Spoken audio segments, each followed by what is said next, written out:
Bienvenue sur Africa 24 pour cette nouvelle édition du Non-Stop Info. Au sommaire de l'actualité, le président guinéen Alpha Condé a inauguré les travaux du barrage hydroélectrique de Swapiti. Les travaux qui doivent durer 58 mois coûteront 1,5 milliard de dollars. À terme, ce barrage produira 515 mégawatts. Un tribunal militaire égyptien a condamné ce mardi le chef des frères musulmans à 10 ans de prison pour son implication dans des affrontements meurtriers de 2013. D'autres membres de l'organisation ont été condamnés à la prison à vie. Certains dénoncent une justice trop répressive. Et rentrée littéraire 2015-2016 à Libreville de l'Union des écrivains gabonais. Le thème retenu cette année, la littérature gabonaise dans les programmes scolaires. Comme annoncé en titre, lancement ce mardi 22 décembre de la construction du barrage hydroélectrique de Swapiti, situé en amont du barrage de Caleta. L'aménagement hydroélectrique de Swapiti sera une installation qui produira à terme 515 mégawatts d'énergie. Le coût total du projet est d'1,5 milliard de dollars. Il vise non seulement à combler les besoins énergétiques de la Guinée, mais aussi de faire d'elle un pays exportateur d'électricité dans la sous-région. Reportage de notre correspondant Emmanuel Milimono. Passer le cap du déficit et devenir exportateur d'énergie dans la sous-région, c'est l'objectif que se fixent les autorités guinéennes pour les 5 prochaines années. Environ 3 mois après l'inauguration du barrage hydroélectrique de Caleta avec une capacité de 240 MW, le président Alpha Condé a procédé ce mardi 22 décembre 2015 à la pose de la première pierre des cellules de Swapiti, dotées d'une puissance de 515 MW. Situé sur le fleuve Concouré, 6 km en amont de Caleta, Swapiti vise à combler le déficit énergétique et permettre à la Guinée de vendre une partie de sa production à d'autres pays comme le Sénégal, la Gambie, la Côte d'Ivoire ou encore la Mauritanie. Il est important que l'Afrique cesse d'être pourvoyeur de matières premières, mais que l'Afrique puisse transformer ces matières premières tant agricoles que minières sur place, car non seulement cela va donner du travail à notre jeunesse, mais cela va permettre à notre économie de se développer. D'un coût global de 1,5 milliard de dollars, la construction du barrage de Swapiti sera financée à hauteur de 20% par l'État guinéen et 80% par les partenaires au développement, dont Exim Bank. L'ouvrage comporte une retenue d'eau de 320 km² avec un volume de 5,6 milliards de mètres cubes, le tout sur une chute maximale de 100 mètres. La vision qui sous-tend sa construction est celle de permettre au pays d'assurer son indépendance énergétique et promouvoir le développement industriel. Ce chantier place la Guinée dans l'axe de son objectif de pays émergent parce que ce chantier ouvre un nouveau levier de croissance économique pour ce pays.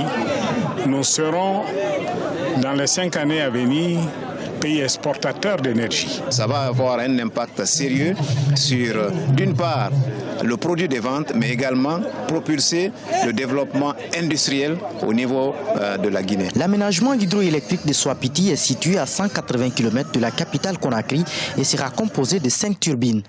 Sa production annuelle d'électricité est estimée à 1898 gigawattheures et les travaux de construction exécutés par une entreprise chinoise vont durer 58 mois. À terme, ce projet constituera l'une des grandes révolutions opérées dans le secteur énergétique en Guinée depuis l'arrivée au pouvoir du président Alpha Condé en 2010. Le gouvernement burkinabé de la transition a tenu ce mercredi son dernier conseil des ministres, l'occasion pour les autorités intérimaires de faire le bilan des actions menées depuis leur installation à la tête du pays au lendemain de la destitution du président Blaise Compaoré, un bilan jugé satisfaisant selon le porte-parole des autorités de transition. Le compte rendu de ce dernier conseil des ministres est attendu dans la soirée. Et en Égypte, Mohamed Badi, le chef des frères musulmans, organisation décrétée terroriste par les autorités, et ses co-accusés ont été reconnus coupables ce mardi par un tribunal militaire pour leur implication dans les affrontements meurtriers du mois d'août 2013. Affrontements survenus, rappelons-le, après le renversement de l'ancien président Mohamed Morsi. Explication avec Zahra Mohamed Moutiou. Mohamed Badi a été reconnu coupable Un tribunal militaire a condamné le guide des frères musulmans à 10 ans de prison. Lui et d'autres accusés ont été impliqués dans les affrontements entre le 14 et le 16 août 2013.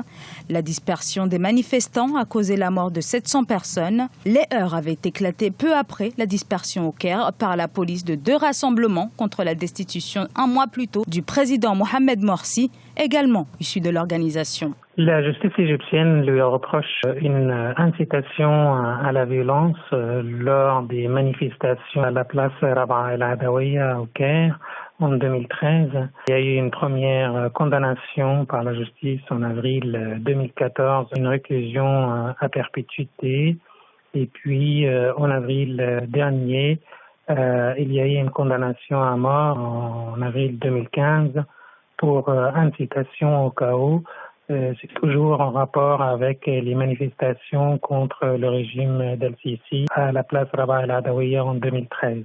Depuis le renversement par l'armée du président Mohamed Morsi en juillet 2013 et l'avènement du président Abdel Fattah al-Sisi, des milliers de membres des frères musulmans ont été emprisonnés en Égypte.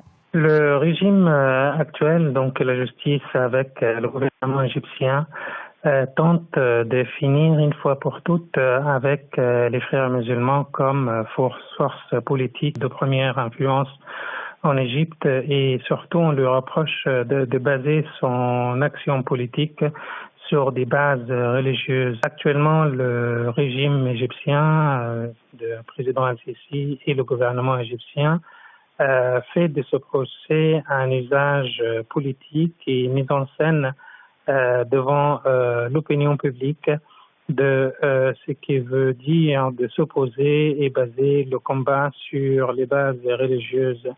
Nous sommes donc, l'Égypte vient de sortir des élections législatives et le Parlement égyptien actuel est dominé par les forces de soutien du président Al-Sisi. Ce verdict tombe à 1 mois du 5e anniversaire du soulèvement contre le régime de l'ancien président Hosni Moubarak. L'opposition, dont les frères musulmans, appelle toujours à manifester, malgré les mises en garde émises par le pouvoir actuel. Et le Maroc a décidé d'augmenter le salaire des fonctionnaires de police de 250 à 500 dirhams, et ce dès janvier 2016, une hausse qui s'inscrit dans le cadre de la lutte contre le terrorisme au moment où le Royaume a su démontrer ses compétences en la matière. Birama Saonera. Une augmentation des salaires pour les agents de la police, c'est ce qu'ont décidé les autorités du Royaume chérifien. À partir du janvier 2016, les salaires des policiers connaîtront une hausse de 250 à 500 dirhams. Cette mesure vise à motiver les troupes au moment où le terrorisme s'est fait de plus en plus menaçant au Maroc. Il y a quelques années encore, les forces de sécurité étaient un peu les parents pauvres de la fonction publique marocaine. Mais là, effectivement, avec l'augmentation conséquente de leur salaire suivant les catégories, ils vont redoubler de zèle et d'efficacité pour pouvoir justement remplir leur mission et puis leur fonction avec plus d'efficacité. Cette augmentation concerne près de 90% des fonctionnaires des polices.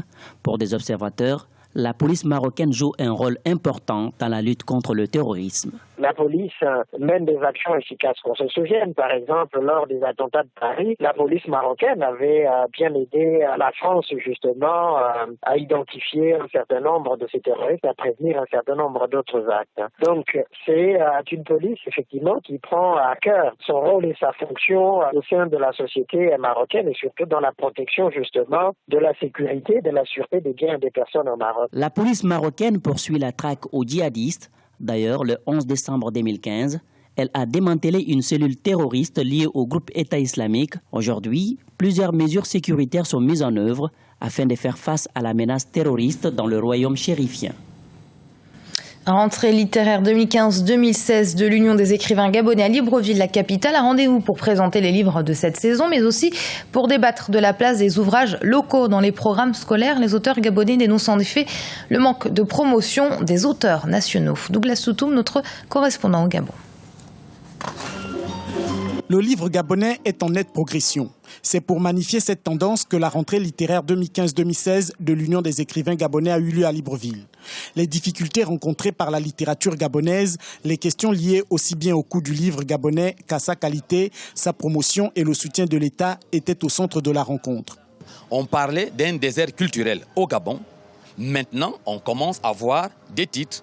Chaque année, il y a 2, 3, 4, 5, voire 10 titres qui peuvent paraître. Ça veut dire que les Gabonais ont compris, comme tous les autres Africains, qu'il faut quand même qu'on écrive. Et surtout, il faudrait que nous-mêmes nous fassions la production, la promotion du livre gabonais pour qu'il soit connu. Toujours peu présent dans les programmes scolaires, le livre gabonais souffre d'une certaine méconnaissance du public. Cette réalité, selon les spécialistes, est un frein à la promotion des écrivains et à la littérature. Pourtant, entre 1990 et 2015, un peu plus de 2000 ouvrages ont été produits par les quelques 200 écrivains gabonais. La littérature gabonaise se porte réellement bien et elle gagnerait à être soutenue par les autorités politiques en mettant en place, par exemple, des politiques de soutien à l'édition, de soutien tout simplement dans tout ce qui est manifestation littéraire afin de faire la promotion de cette littérature.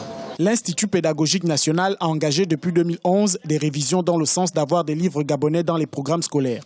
Ces révisions ont permis d'atteindre un peu plus de 20% de présence de livres gabonais dans le programme scolaire national. Le parrain de cette rencontre, le ministre de la Communication, Alain-Claude Bilibinze, a émis le souhait que l'UDEC devienne un partenaire de l'éducation en vue de promouvoir le savoir Made in Gabon. Et ce journal a été préparé par l'ensemble de la rédaction. Merci de l'avoir suivi. Restez sur Africa 24. Dans un instant, une nouvelle édition de l'information.